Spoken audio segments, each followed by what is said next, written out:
Assalamualaikum warahmatullahi wabarakatuh. Pada kesempatan ini kita akan melanjutkan pembahasan tentang jalur rempah. Jika di pertemuan sebelumnya kita bahas tentang bagaimana manfaat dari rempah bagi bumbu masakan, bagi kesehatan dan lain sebagainya, maka di kesempatan ini kita akan membahas tentang Eee, apa sih makna yang terkandung dari jalur rempah ini dan kenapa kita perlu sekali, untuk menggaungkan, eee, pentingnya jalur rempah buat kesejahteraan Indonesia. Perry dan Rosenthal itu pernah menyatakan bahwa tidak ada, komoditas di dunia ini yang begitu memainkan peran yang sangat besar, selain rempah. Nah, dari sini kita bisa melihat bahwa, rempah-rempah yang di Nusantara itu bisa untuk punya peran yang besar di dunia dan bisa dijadikan sebagai gaya hidup, lifestyle. Nah, dari sini kita bisa buat, bagaimana sih, petanya supaya, rempah yang kita punya itu bisa dijadikan sebagai sebuah komoditas untuk mendukung keinginan kita supaya menjadi poros maritim dunia yang ujungnya bisa menciptakan kesejahteraan bagi masyarakat Indonesia. Kita mulai dari konstruksi, konsep jalur rempah dalam kajian sejarah maritim Indonesia. Nah, konsep jalur rempah sendiri itu merupakan, hasil konstruksi dari, sejarawan dan juga para, pemimpin, bangsa kita, bahwa, perlu dibuat, peta tentang jalur rempah. Sebelumnya kita lebih suka pakai, konsep, jalur sutra. Nah, istilah jalur rempah sendiri, tidak pernah digunakan, oleh, pelaut zaman dulu. Yang ada adalah istilah Spice Island atau Pulau Rempah yang menunjuk kepada Maluku. Nah, itu mirip dengan orang India yang menyebut, Swarna Dwipa untuk, Pulau Sumatera. Jadi istilah Spice Island itu digunakan oleh orang barat menunjuk Maluku, sama kayak, orang India menyebut Swarnadwipa untuk Pulau Sumatera.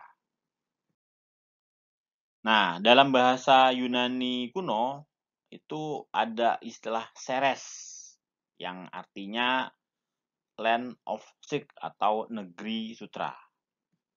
Tetapi, istilah Silk Route atau jalur sutra sendiri baru mulai diperkenalkan oleh Ferdinand von Richthofen. Istilah Silk Route itu untuk mendeskripsikan rute perdagangan melalui darat antara Cina dengan Eropa. Tapi untuk Spice Route sendiri istilahnya memang belum jelas kapan digunakan. Oleh sebab itu, maka tidak heran jika istilah Silk Route itu lebih populer dibanding Spice Route. Nah, jalur perdagangan laut juga sering disebut sebagai jalur sutra maritim atau maritim Silk Route.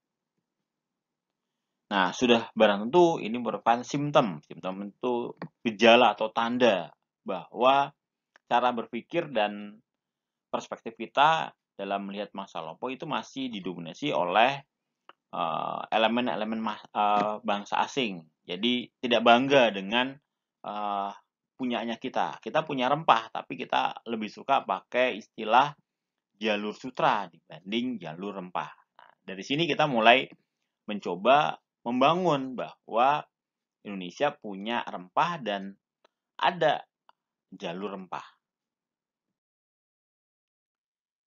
Sampai tahun 1990, perspektif kita tentang maritim memang belum terlalu berubah secara signifikan, kecuali adanya keyakinan bahwa laut itu berfungsi sebagai integrator atau persatuan. Jadi, laut itu tidak memisahkan antar pulau, tetapi justru menyatukan.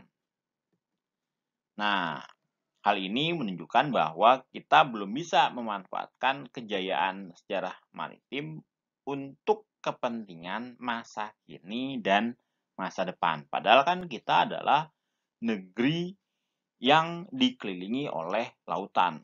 Udah barang tentu kita harus berkembang di sisi maritimnya. Nah, selain itu, di masa lalu itu kan kebudayaan maritim itu juga begitu kuat. Nah, sehingga bisa kita gunakan jadi sejarah sebagai wahana untuk diplomasi kebudayaan. Dalam arti bisa digunakan pengetahuan tentang sejarah maritim untuk daya tawar kita di masa depan.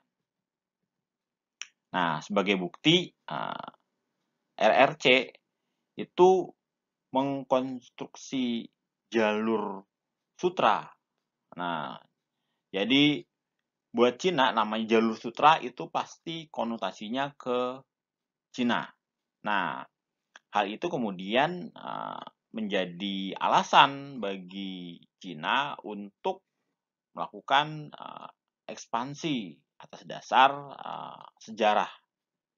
Ya, beberapa kali kita mencoba, misalnya nih ketika istilah Laut Cina Selatan, nah, kita ubah menjadi Laut Natuna Utara. Nah, itu sempat berpolemik karena menganggap ini namanya Laut Cina Selatan nih.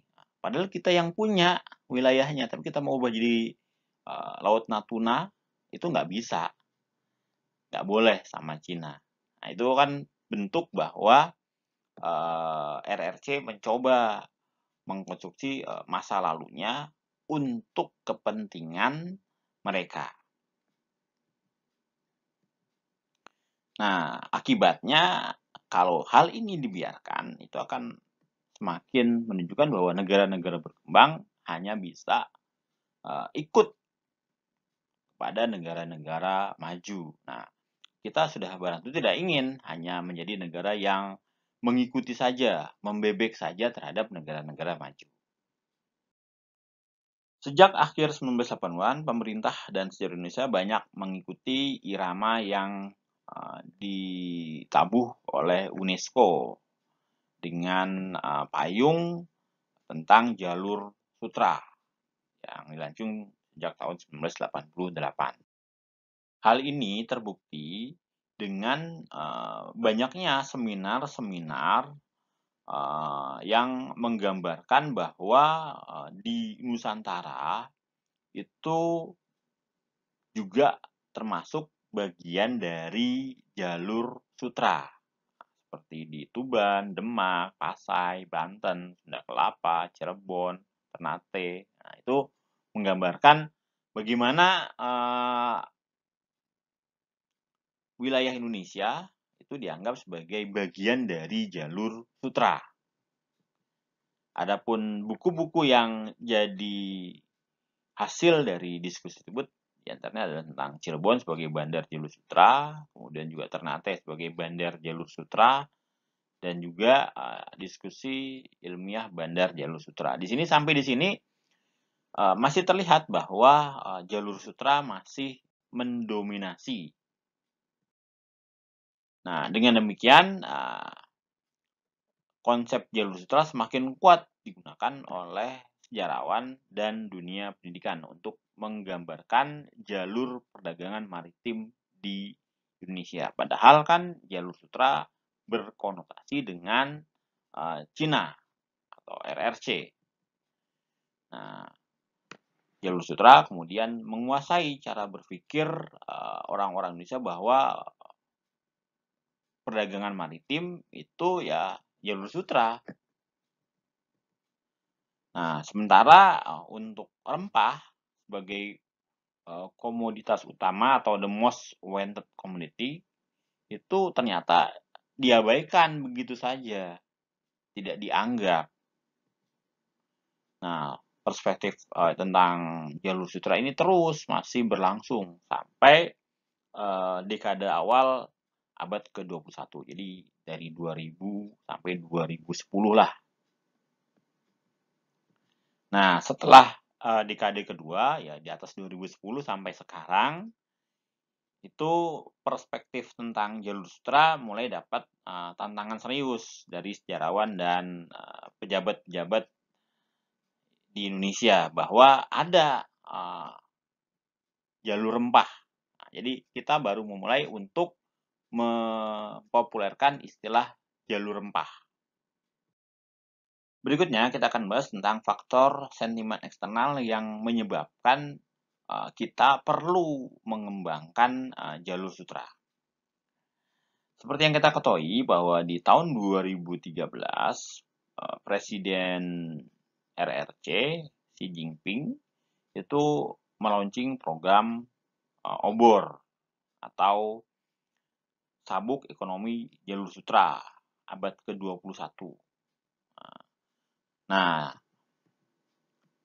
di proyek obor ini pemerintah Cina menyediakan dana besar melalui Asian Infrastructure Investment Bank di bawah program obor. Kira-kira 1 triliun yuan atau sekitar 160 miliar US dollar.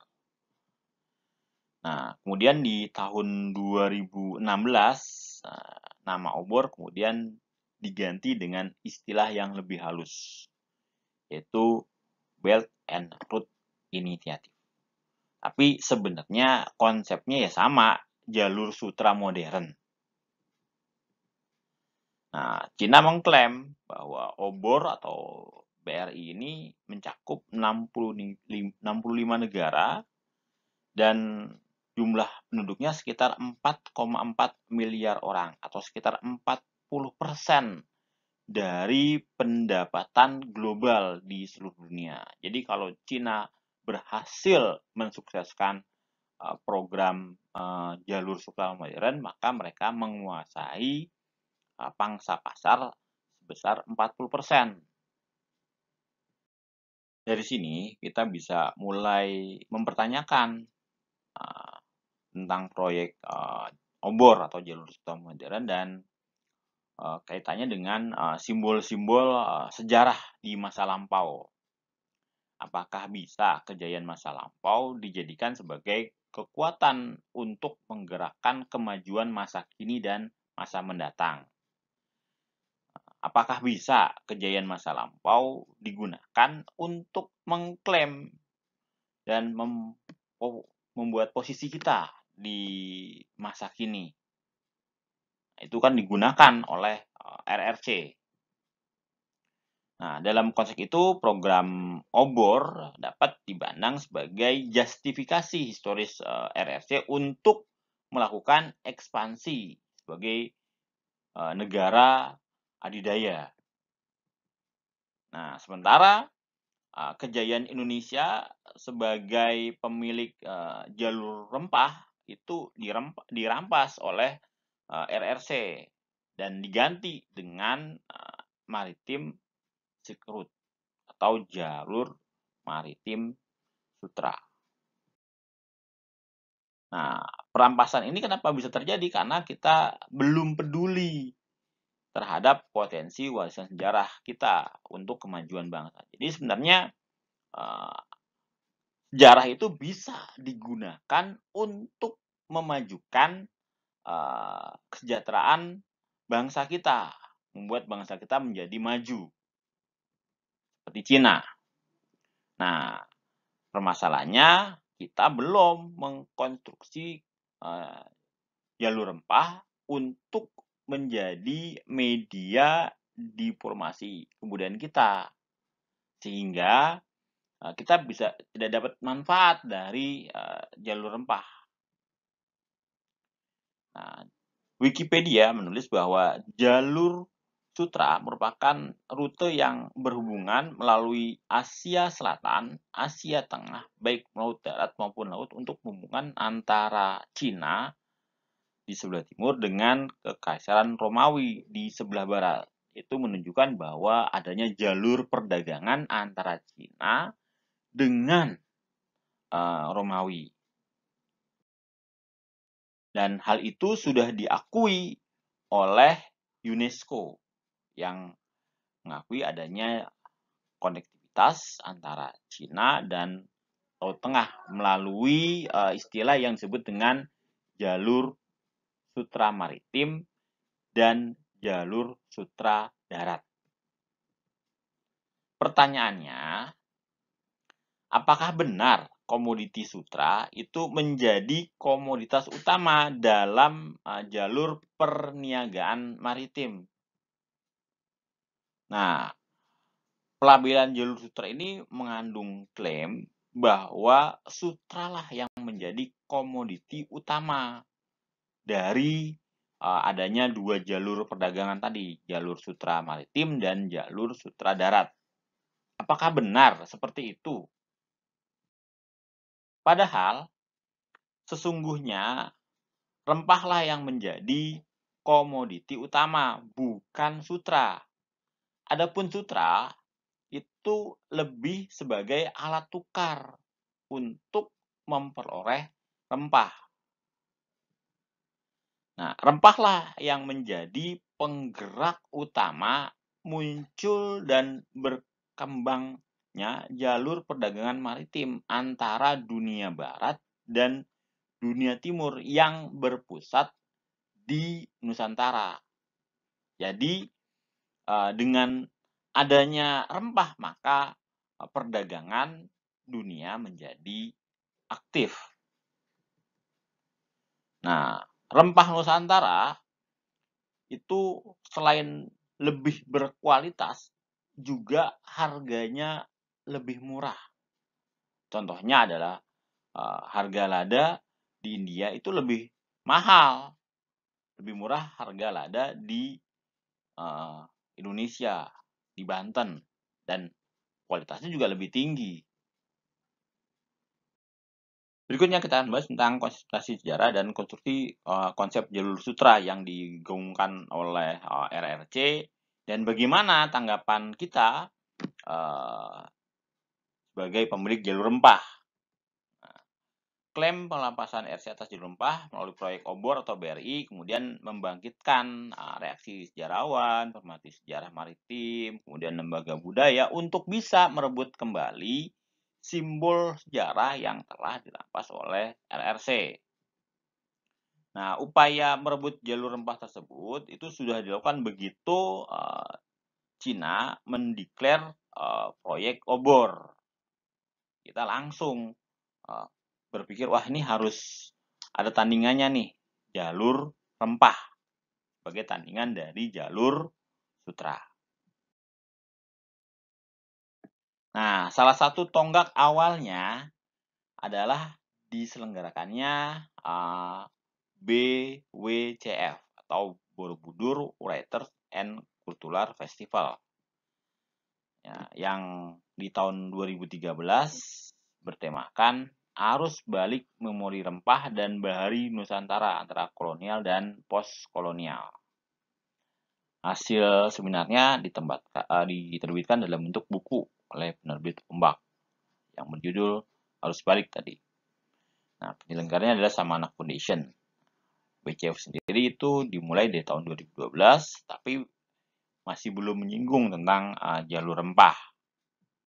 Nah, tonggak berikutnya terjadi di bulan Oktober 2015, tepatnya di Museum Nasional Jakarta yang menyelenggarakan pameran dan seminar jalur rempah. Nah, pada waktu itu juga Singgih Tri Sulistiono menerbitkan buku tentang jalur rempah, pelayaran, dan perniagaan di Nusantara hingga kedatangan bangsa-bangsa Barat. Nah, dari situ wacana untuk mengangkat